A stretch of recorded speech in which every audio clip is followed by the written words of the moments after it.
بسم اللہ الرحمن الرحیم۔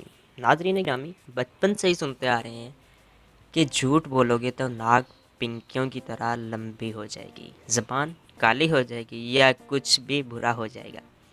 لیکن سچ تو یہ ہے کہ جھوٹ بولنے والا اپنا کام کر کے چلا بھی جاتا ہے اور ہم ہاتھ ملتے رہ جاتے ہیں۔ لیکن اب ایسا نہیں۔ اگر آپ کسی سے بھی کوئی بات کر رہے ہیں تو ان 5 باتوں کو دھیان میں رکھیں اور آپ کے لیے جھوٹ کو پکڑنا ہو جائے گا بہت آسان۔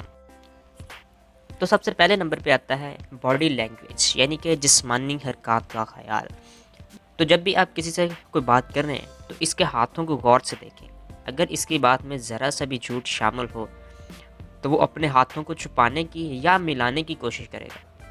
اس کا ہاتھ غیر ارادی طور پر بہت زیادہ ہلے گا، جس سے وہ کنٹرول کرنے کی کوشش بھی کرے گا اور ساتھ ہی وہ اپنے کندھے جھکا کر بات کرے گا، اور سیدھا کھڑا ہونے کے باوجود بھی وہ خود کو چھوٹا کرنے کی کوشش کرے گا۔ تو اگر ان میں سے کوئی بھی نشانی واضح ہو جاتی ہے تو جھوٹ کی نشانی ہوتی ہے۔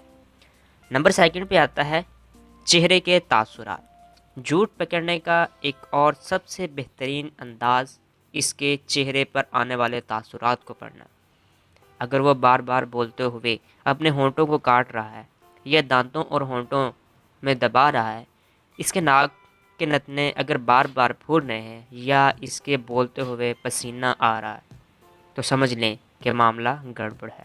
چہرے پر اچانک سے ہلکی سرخی آ جانا اس میں شامل ہوتا ہے۔ نمبر 3 پہ آتا ہے انداز بیان۔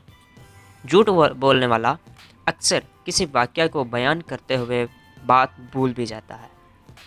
وہ اس بات کو جب 2 منٹ بعد دوبارہ سنائے گا تو اس میں کچھ نہ کچھ فرق نظر آئے گا، اور ساتھ ہی وہ اپنے آپ کو اس جھوٹ سے بار بار الگ کرتے نظر آئیں گا، جیسے خیر مجھے کیا، یا وہ کیسے کر لیتے ہیں، میں تو سوچ بھی نہیں سکتا یا سکتی، وغیرہ وغیرہ۔ نمبر 4 پہ آتا ہے منہ اور آنکھیں۔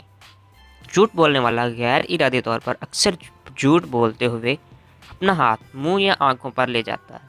یہ نفسیاتی طور پر ہوتا ہے، جس کا اسے خود بھی علم نہیں ہوتا۔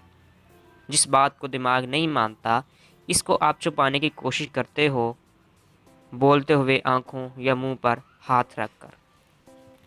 نمبر 5 اور لاسٹ پہ آتا ہے بار بار قسم کھانا یا سچ کا یقین دلانا۔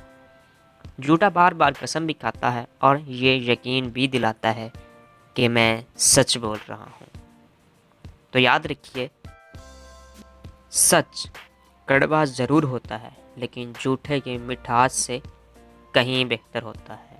اس لیے جھوٹوں سے ہوشیار رہیں، خود بھی اس سے بچیں اور دوسروں کو بھی بچائیں۔ دوستو، اگر ہماری ویڈیو اچھی لگی تو اسے لائک کریں، کومنٹ کریں اور ساتھ ہی ہمارے چینل کو سبسکرائب ضرور کریں، اور ساتھ ہی بیل آئیکن پر ضرور کلک کریں تاکہ ہماری لیٹسٹ ویڈیو آپ تک بآسانی